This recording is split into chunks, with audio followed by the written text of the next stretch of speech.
Hey, well, you've stumbled upon an episode of This Week in Creationism.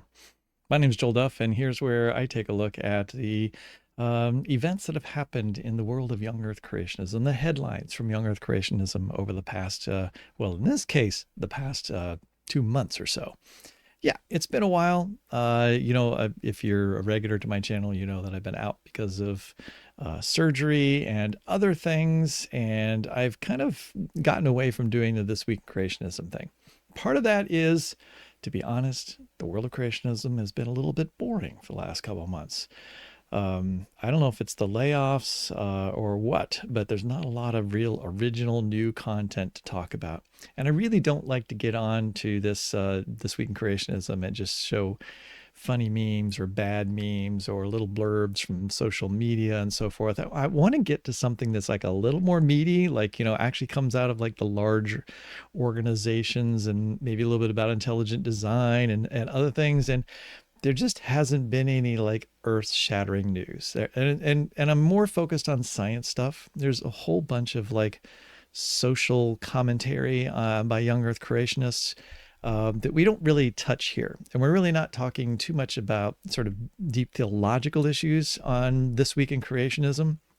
We're mostly interested in sort of the creation science side of things. So as a scientist, I'm commenting on the latest newest hypotheses and ideas that young earth creationists are coming up with, and I've run a little dry of hypotheses and ideas lately. However, I have noticed that there has been multiple articles about dendrochronology, and I love dendrochronology, and so yay, something to talk about finally. And so here's my headline: some creationists are talking sense about dendrochronology. And yes, it is wild. And I'm going to show you some quotes from a couple papers. I don't know what has got into the young earth creationist world, but multiple different organizations and individuals have suddenly written articles about dendrochronology. I don't know if there's some conspiracy among them that they're talking to each other. It's like, yeah, we got to deal with this dendrochronology thing. And so let's start pumping out some papers. I feel like it's kind of accidental. They're unrelated authors, as far as I can tell, that are now referencing dendrochronology or trying to explain away the problem that is dendrochronology, because all young Earth creationists recognize there's an issue here. Uh, there's trees, living trees, that are potentially older than they can be in the young Earth creationist timeline, since young Earth creationists believe that Noah's flood happened 4,350 years ago, or maybe longer ago, as we're going to find out in a few moments. Maybe there's a little wiggle room there now because of dendrochronology. But they would say that they only have like 4,350 years, and there are trees that are potentially older than that. And so they say, like, no, they need to be reinterpreted within a less than 4,350 year time span. How do you do that? And there's been very traditional ways of doing that. And the traditional way is the easy out, which is to simply say, you're counting your rings wrong. Those rings aren't actual annual rings. Some of them could be 2 or 3 rings per year. And that way you could compress down in some cases, 5,000 rings in a single, tree, down into something that's a little under 4,350 years.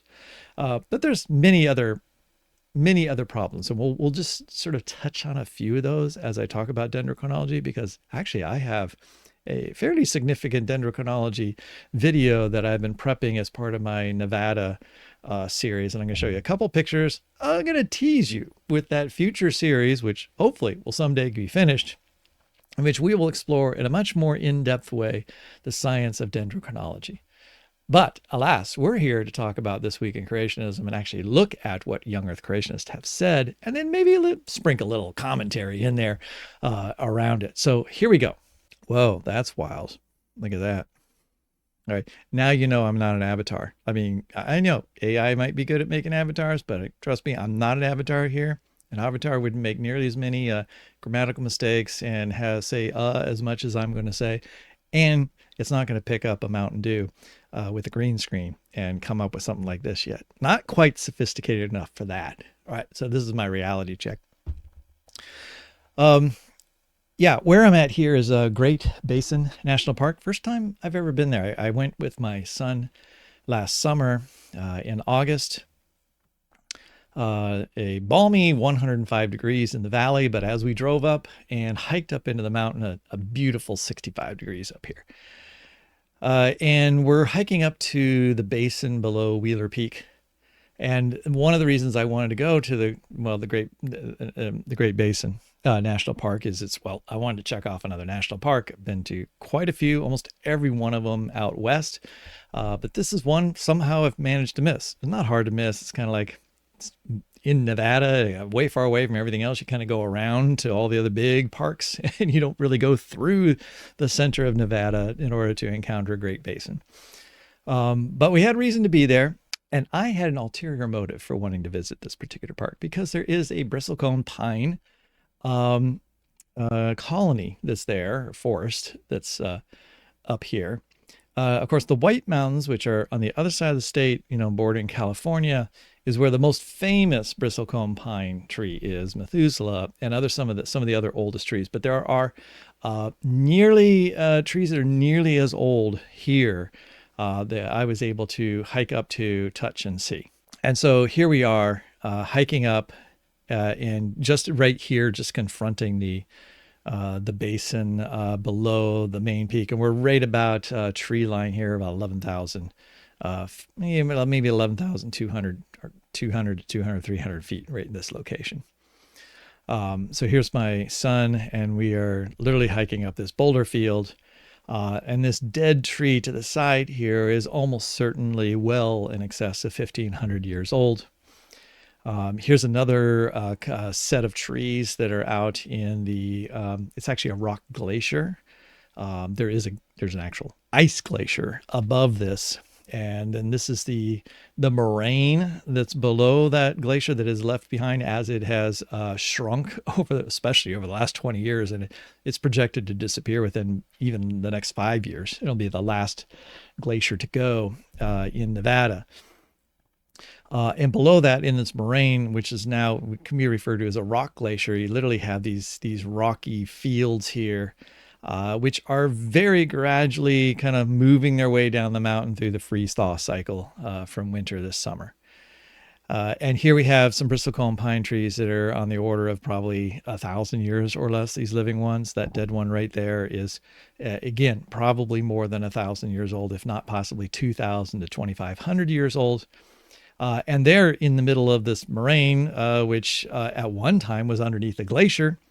And so that tells you a little something about the age, and that something that needs to be explained within a young Earth creationist framework is the different historical events that must have occurred to allow this particular plant to even have the opportunity to germinate, much less grow into a multi-thousand-year-old living thing. And here I am at this tree on the left side here. Is I can't remember the name of this particular tree that's been given, but I think this one is 3,400 and something rings dated in it, and it is still alive. There's a little section of this tree that is still alive. The one behind me on the right side is also still alive, and it's more than 3,000 years old as well.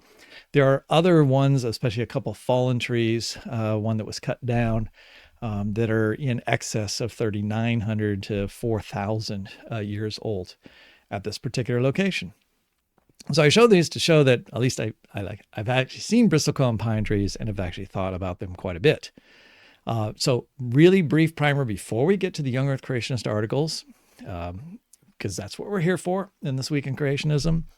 But dendrochronology is the idea that you can learn something about most importantly about the climate of the past by counting rings. Because in the spring, when growth begins and the new growth of the season starts, you have active growth of the cells that are responsible for dividing, and they divide relatively quickly, but also grow very, very large and rapidly. And so you have larger cells there. And then as growth slows down, the hormones actually they're being produced that stimulate that growth are actually being tapered back. You end up with much slower growth rates. And so you have cell divisions with smaller cells. And so the cells get much more compact, and that's going to give you sort of your line, which allows you to distinguish between spring and then heading into the fall. and then waiting over the winter time for spring again, and that gives you your annual ring.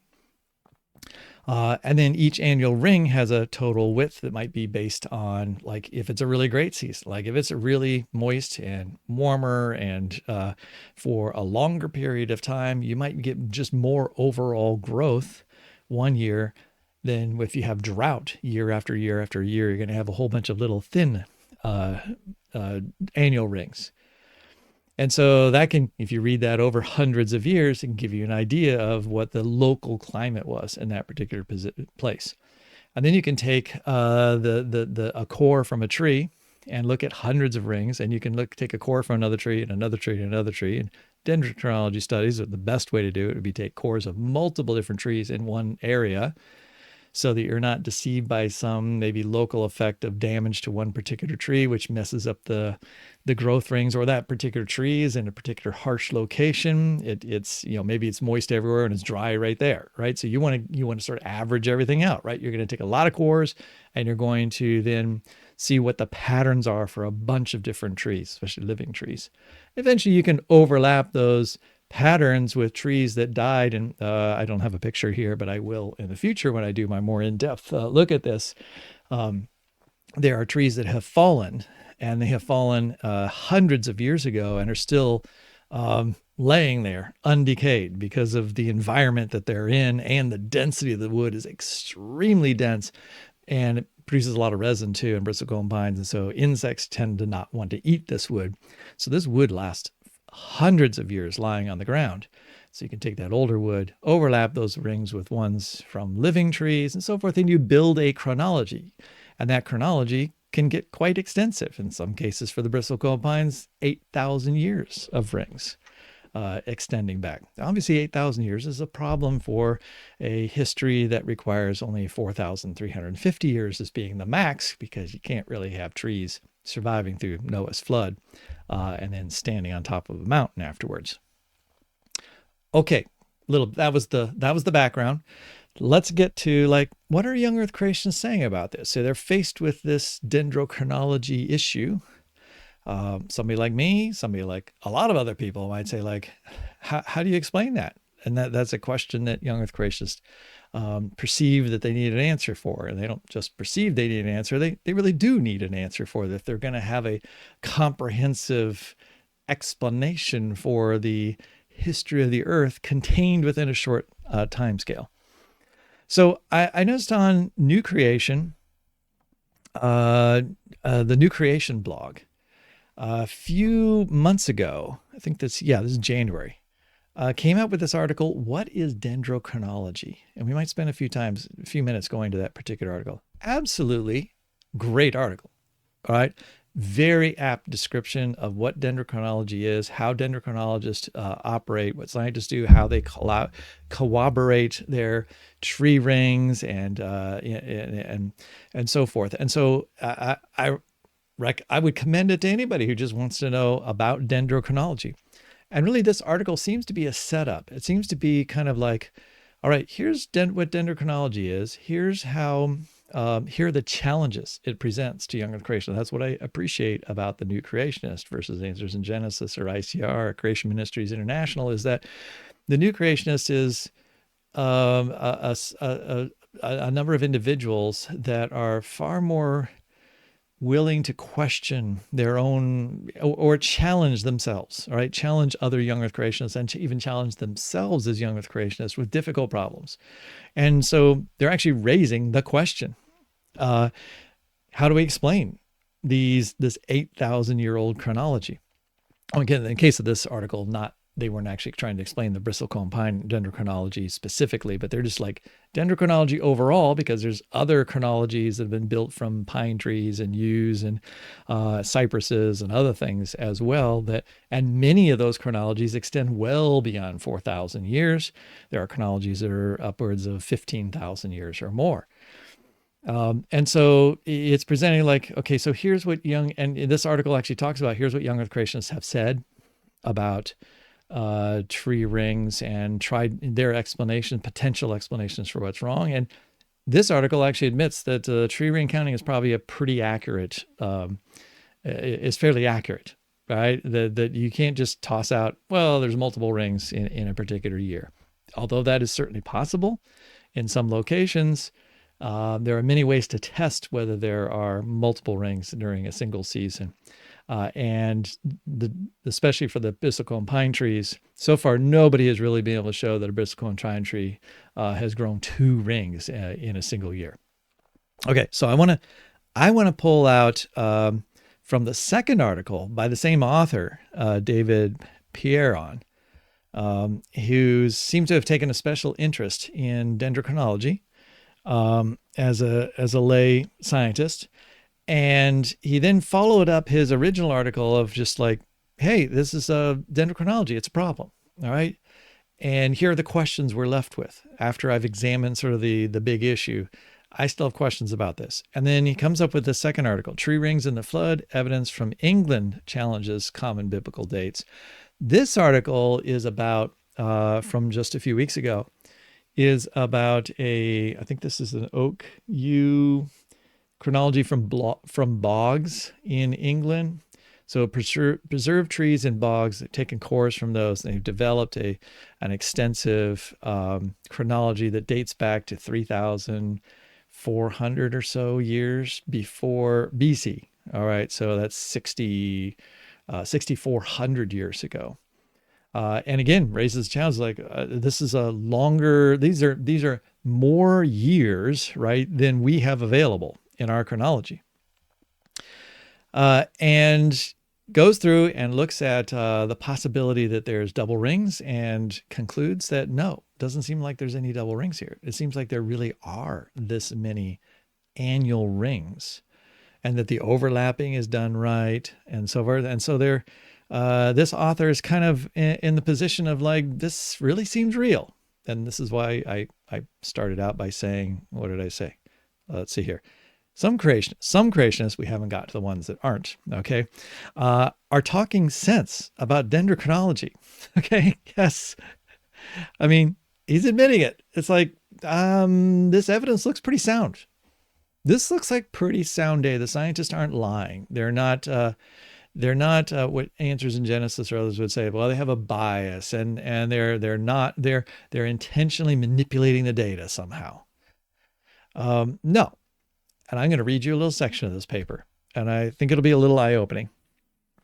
Okay, so I know the text is small for most of you here. I'll try to quickly read this out loud, and then we'll get to the main point on the next slide. Most young Earth creationists question the reliability of this discipline because it contradicts their interpretation of the biblical account, according to which the Earth is approximately 6,000 years old. Remember, 1,500 years from creation to flood, and then approximately 4,500 years after that. To support their argument, they cite anomalies such as the formation of multiple growth rings in a single year. However, these phenomena are well known.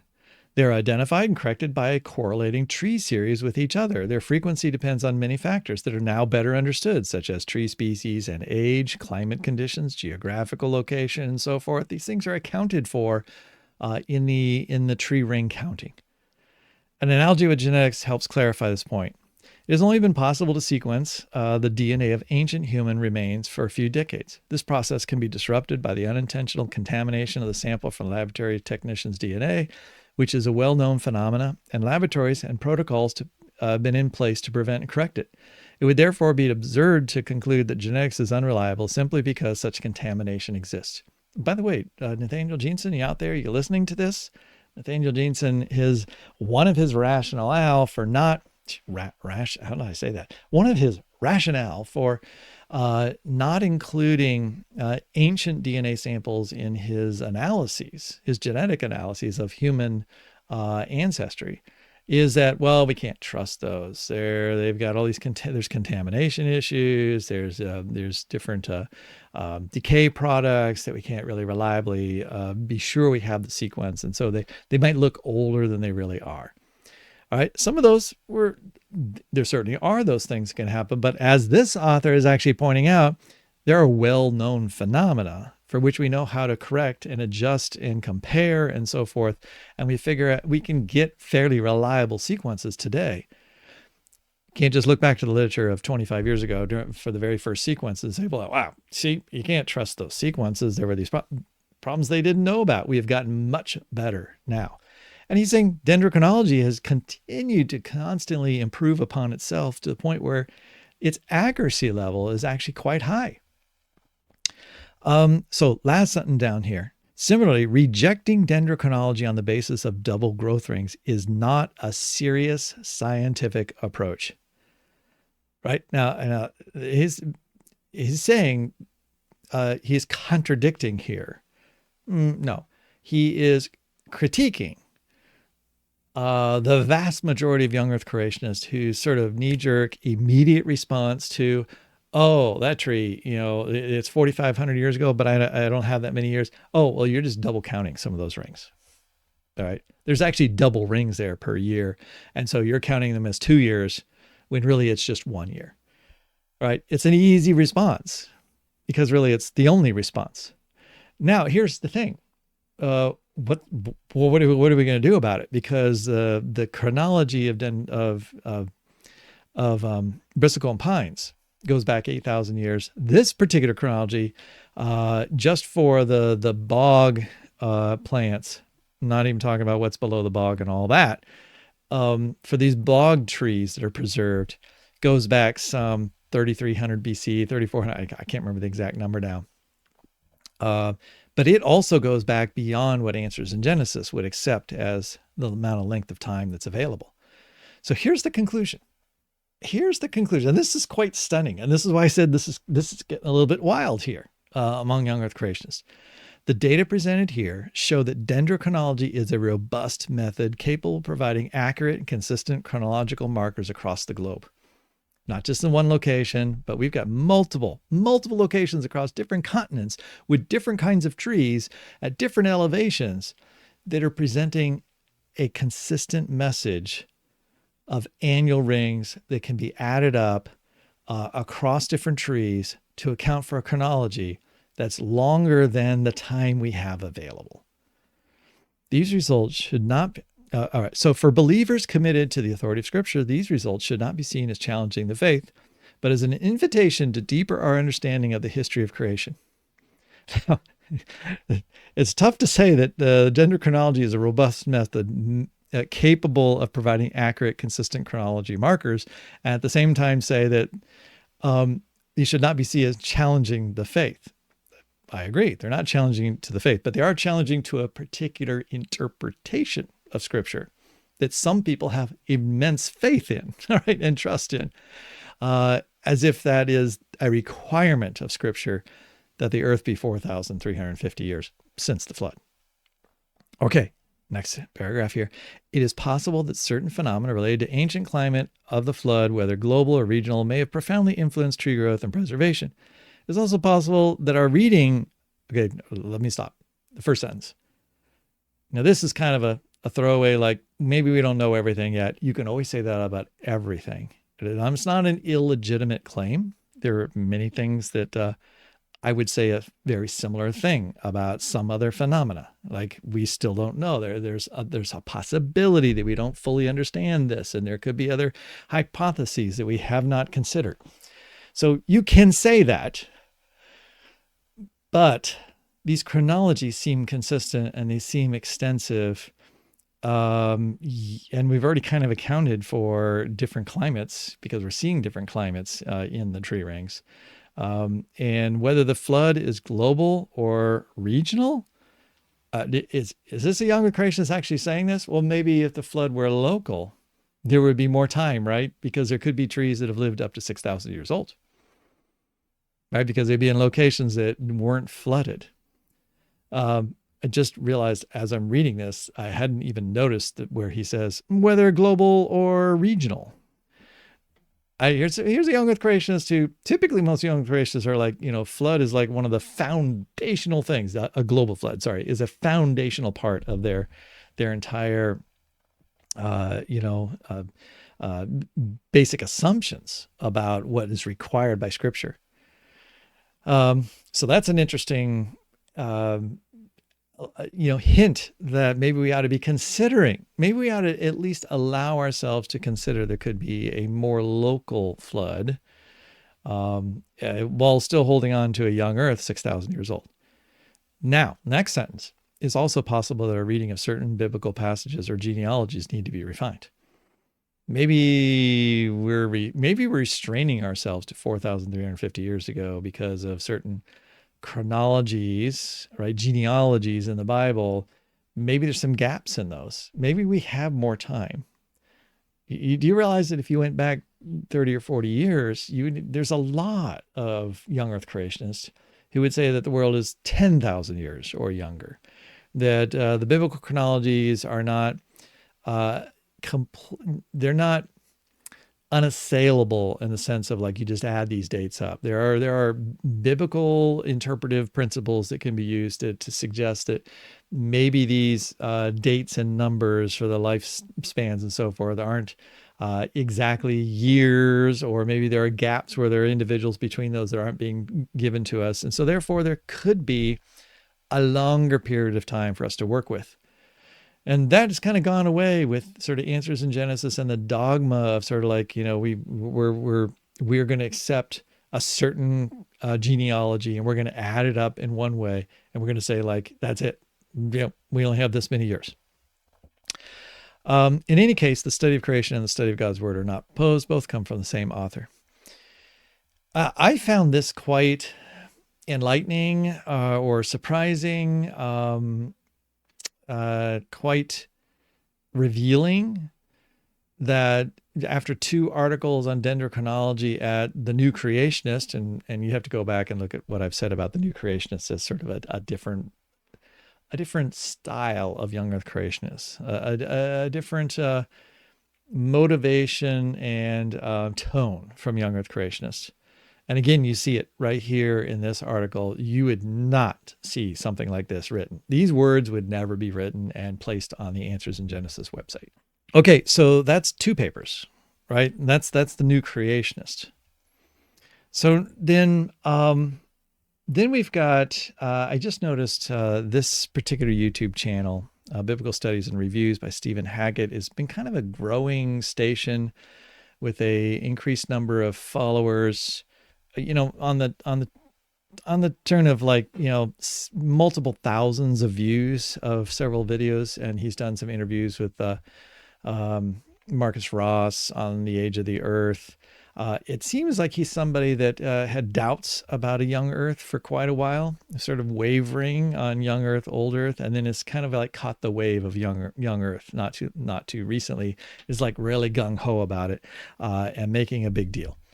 So he decided he wanted to take on this challenge of dendrochronology because that was something that I think was kind of convincing to him in terms of an old earth, right? This is one of the things that was making him kind of like, it's like, okay, I love all this young earth stuff, but what about something like dendrochronology? I'm sure he's been challenged by it, right? Somebody says like, there's a 5,000-year-old tree.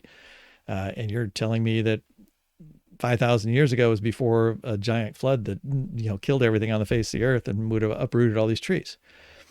And so he set forth to like try to put something together about that. And what he was going to do in that was, of course, talk about double rings and so forth and have all the sort of traditional, I say all of them, there really aren't many. There are many other explanations, right? Other than those annual rings can't be annual rings. That's the go-to for, trying to resist calling them annual rings. And so he then, it actually made this video and realized soon afterwards there was a paper that came out and did a little edit in which he acknowledged that, wow, there's something really exciting here. We have an article from Answers Research Journal, which has now, in his mind, it's like, whoa, this is awesome new research. It's a fascinating new article from Answers in Genesis about dendrochronology, right? That came out here in May by a different author. And so he then is all excited because it's like, oh, I've been racking my brain. I've been struggling to figure out like, how am I going to explain this dendrochronology thing, right? I got some excuses, some ad hoc explanations, and boy, Answers in Genesis came to the rescue, right? Because they have scientists there. They're a peer-reviewed journal, and now they have published a how to explain the overlapping tree rings in such a way that we can compress our chronology down into 8,000 years. All right, now I'm going to have to go back one slide because I just remembered something I really need to say that I forgot to say. So put a pin in this. We're going to come back in just a moment. You don't see it right here in this conclusion of this new creationist article, but in this article and his previous article at the New Creation blog, here's the other solution. And now you see it kind of here. You say like, well, maybe there was other possible certain biblical, it's possible that our reading of certain biblical passages or genealogies needs to be refined. He is going to appeal to the Septuagint, right? The Greek translation of the Old Testament versus the Masoretic text. The Masoretic text is the most commonly used text to understand and interpret and understand Old Testament history.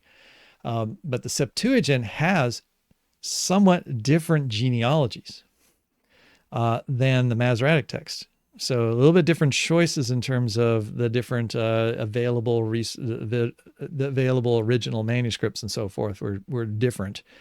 And so there's some variation there between the Septuagint and the Masoretic. And the most important variation for us here and for young Earth creationism and all of our debates about the age of the Earth is the Septuagint allows for a longer period of time. With a fairly simple reading of the genealogies, you come out with the world being more like something like, I can't remember now. It's over 7,000 years old. But the important thing is that the flood ends up not being 4,350 years ago, but it's more like 5,800 or something like that. You're adding actually a good amount of time, not hundreds of thousands of years or millions of years or anything like that, but you're adding, if your entire world has only existed for 6,000 years and you added 1,500 years, you've actually extended the overall length of the history of the Earth quite a bit. And so you expand that by, so this author is like, maybe we should consider the Septuagint. Usually young Earth creationists don't really talk up the Septuagint very much, but it's like these tree rings, kind of hard to put into the Masoretic text. I just can't, essentially what I'm reading here is, can't figure it out. I don't have any rational reason to deny that these tree rings are annual rings and that the way that they've patterned these things and put together a chronology, this chronology is longer than the time we have. So one possible solution is to make the world older. I think that is a wild admission, and I compliment the author here, and I compliment New Creation blog for posting this suggestion. So we got the Septuagint, the Masoretic text, a suggestion that the old world could be older. Okay, now I had to say that because Stephen Hackett picks up on that. Okay, even though he's reading the Answers Research Journal article, he was already going to go the Septuagint route before the Answers Research Journal came out, because he also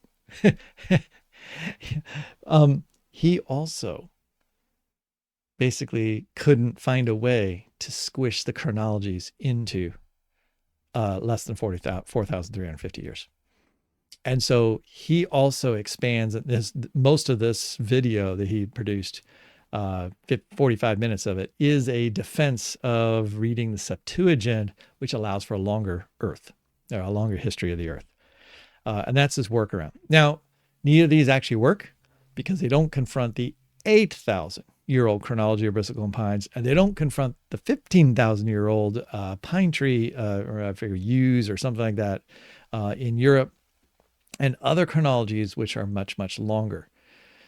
But it does take care of the most obvious problem to most young Earth creationists, which is actual trees that are still alive today that are potentially older than the age of Noah's flood. Right. So if you apply the Septuagint, well, then you can actually bring in every single living tree and put it into a post-flood history. And so Stephen Hackett does that, and New Creation blog is kind of like saying, yeah, maybe we're raising the white flag here. Like maybe we're willing to go that route, allow that in. Although the New Creation blog even admits 8,000 years, that's a little bit much, so, but maybe there's other things we can do to shave off a few years still. All right. So Stephen Hackett he's super excited about this Answer Research Journal article.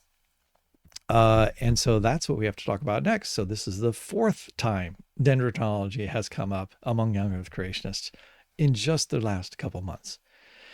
So here it is. Answers Research Journal, a simulation of the 8,000-year bristlecone pine dendrochronology using post-flood virtual trees. Yes, you read that right. The post-flood virtual tree experiment simulation. And this came out May 20th, 18th, somewhere in there. This is the very first article that Answers Research Journal has published this year.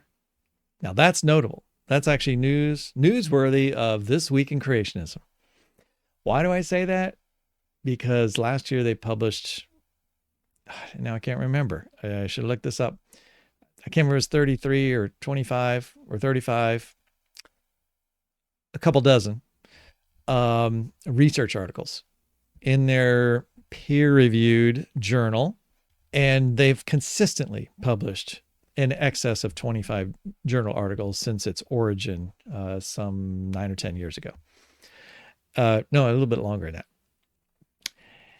And so they've been pumping out these, I'll say, they're in-depth articles, right? They're research articles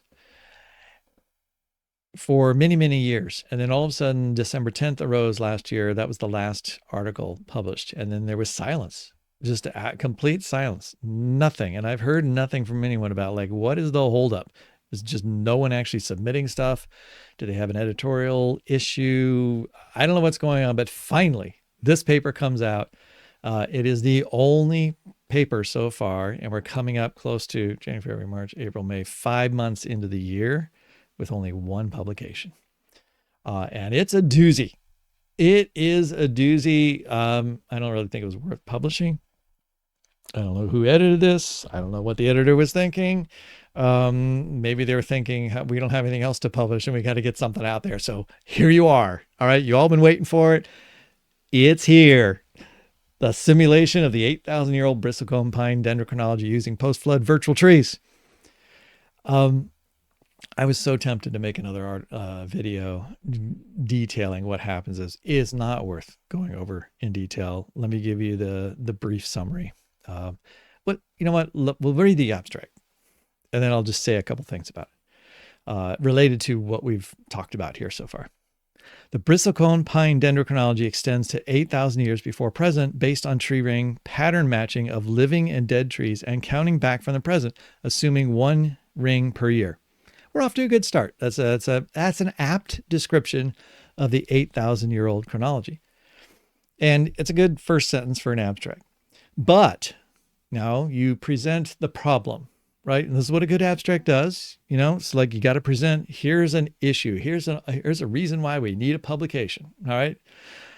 We need a research article because of this.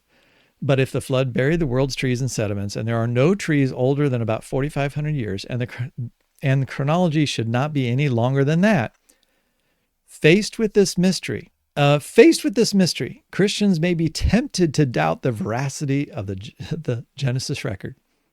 Okay, now that's the problem, right? Faced with this mystery, how could there be more than a tree that's more than 5,000 years old when it should have been at the very first life, the very first time it started even living should have only been 4,500 years ago. Some have claimed that multiple rings per year invalidate the dendrochronology because the 8,000-year-old dendrochronology is constructed assuming only 1 tree ring per year. Others have questioned the statistical significance of tree ring pattern matches, but all the bristlecone pine tree ring matching statistics are robust. Here we go. Gotta notice this. New Creation, which is a very different group than Answers in Genesis. So I'm going to say between New Creationists and Answers in Genesis, you're kind of encompassing like the world of young Earth creationism. They both admit in recent articles that the dendrochronology is robust. Oh, I'm sorry, the tree ring matching statistics are robust, and that is really critical. That's the part where you take something that was a log that died 3,000 years ago, another log that died 2,800 years ago, right? And you have that overlap, and you have the tree rings with a certain pattern, the pattern matching, and you're assuming that you're building your chronology that way. You're extending it out. I said that terribly, but I'm not going to go back and do it again because we need to move on. The important thing is they're both saying that methodology has been proven to be effective over and over and over again, especially here for the bristlecone pines. All right. These facts call for an evaluation of the primary assumption of dendrochronology, that matching tree ring patterns prove two trees lived at the same time and experienced similar climate features. Now, I kind of don't understand this. If you're saying that the matching statistics are robust, then why does that call for an evaluation of that? I guess because he's saying they're robust and they lead to longer chronologies than we can handle. Right. So, and since they must be wrong, even though they seem like, okay, I see this pattern of a bunch of little, very, very, very, very tiny rings. Right. And on either side, there's a bunch of larger rings. So I'm going to put another tree that also has those tiny rings. I'm going to overlap it there. That's the pattern matching. Right. And it seems very reliable. It looks like, that looks like they line up well. But we're going to have to call that into question. Right. We're going to have to say there must be some way in which maybe you could create the same patterns twice independently. We're just going to have to call that into question. And that's what this paper attempts to do. This paper challenges this assumption by a simulation where virtual post-flood trees, all less than 4,500 years, they're going to intentionally create a chronology that's less than 4,500 years, and they're going to introduce patterns, basically kind of like random patterns, and then see if we can find matches between random patterns, and then say we can compress this chronology. Again, this is why a longer video was probably necessary, because it's really hard to visualize how that works and what what is a simulation?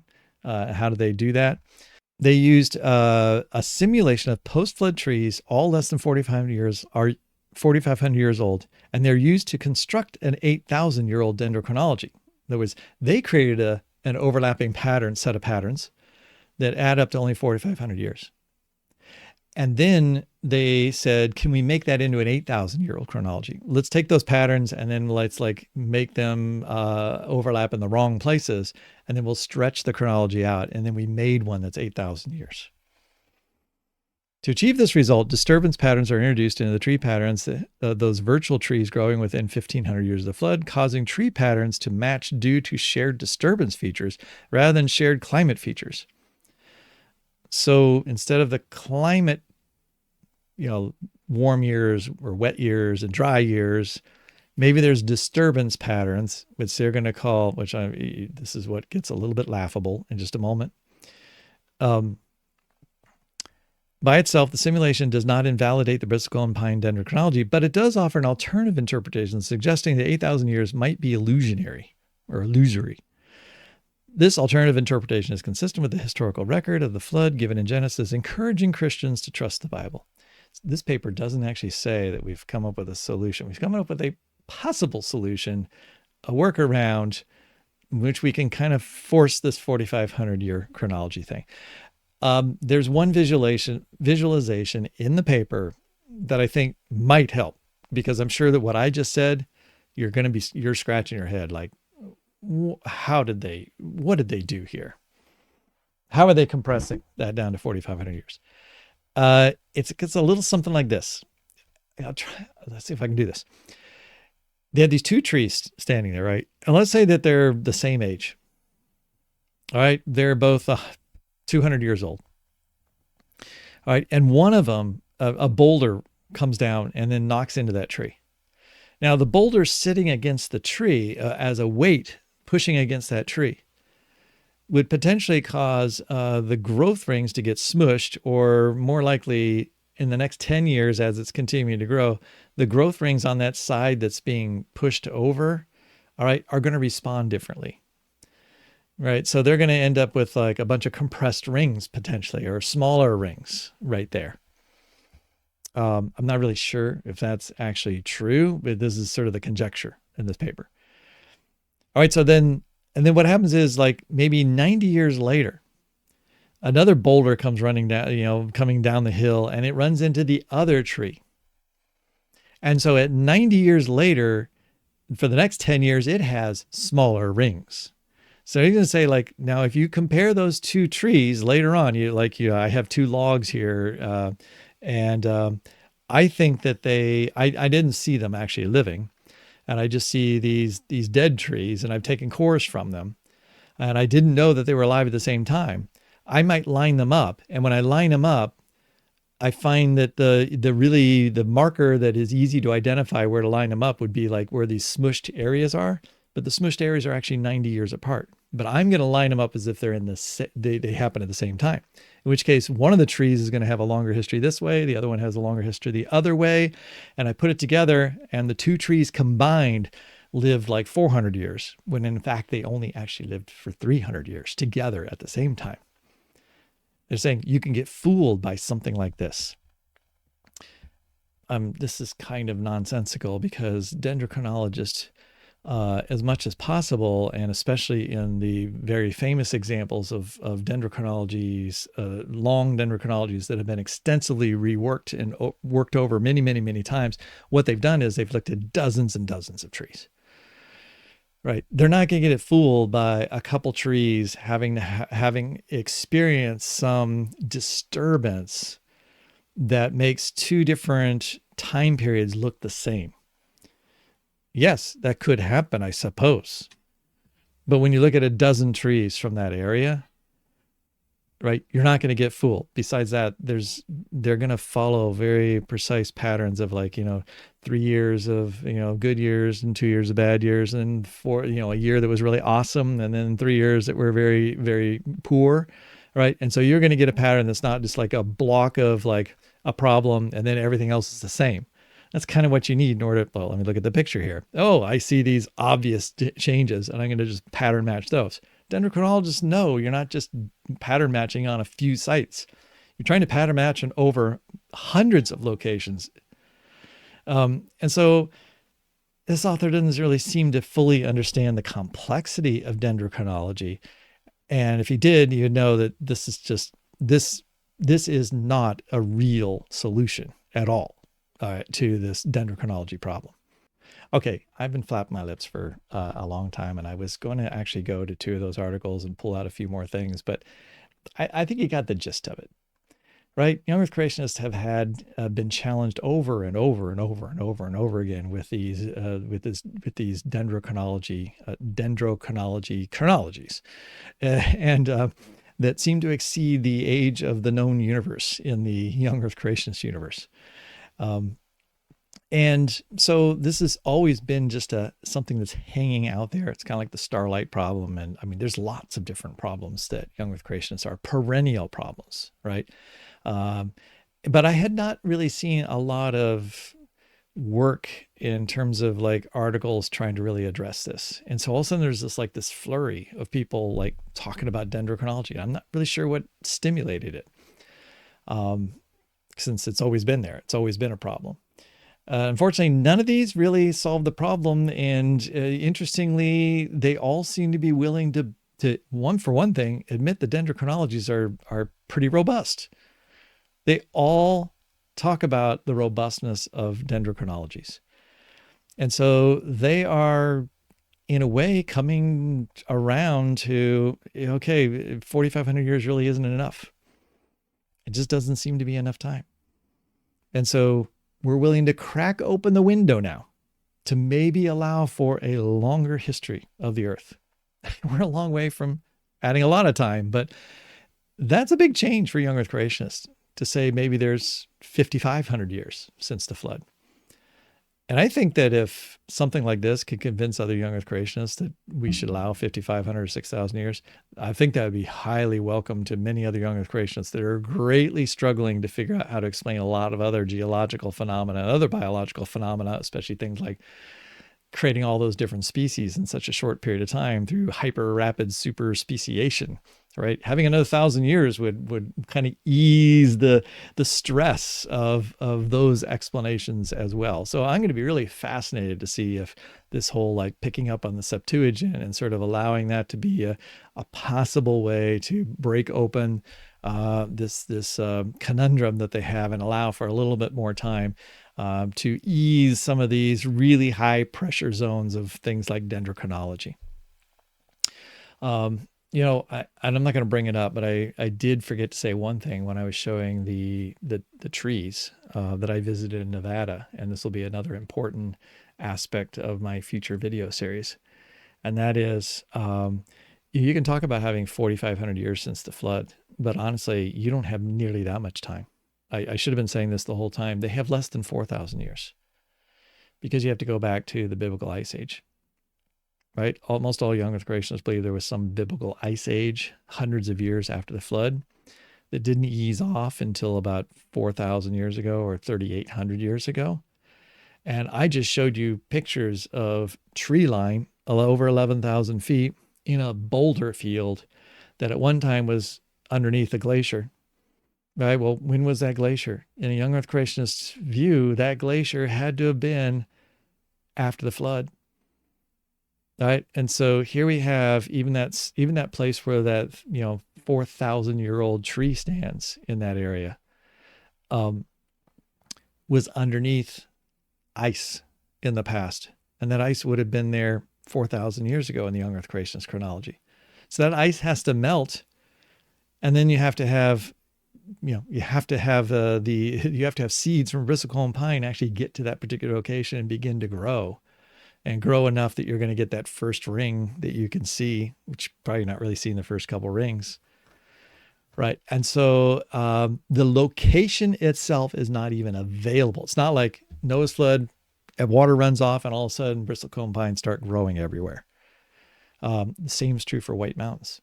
Where Methuselah is, all right, that's 4,500 years old by tree ring count.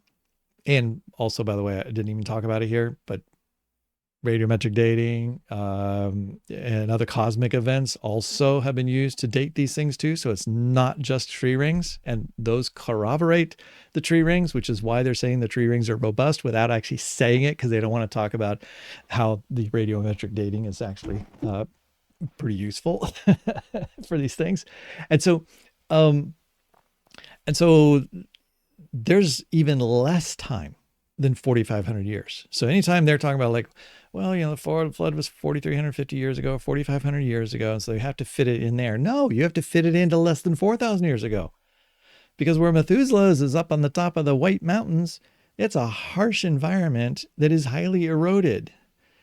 And so after Noah's flood, you've got to have more erosion after that before you even have the location to even exist for the bristlecone tribe trees to grow. Much less the dead ones that are there that are older than the living ones. All right. Yeah. Okay. So I got all my major points in now. If I continue here any longer, I'll think of some other ones, but I don't want to short shrift my future bristlecone pine tree presentation. So this week in Creationism, episode 83 has come to a close. Thanks for hanging in there with me, and we will talk to you later. Bye-bye.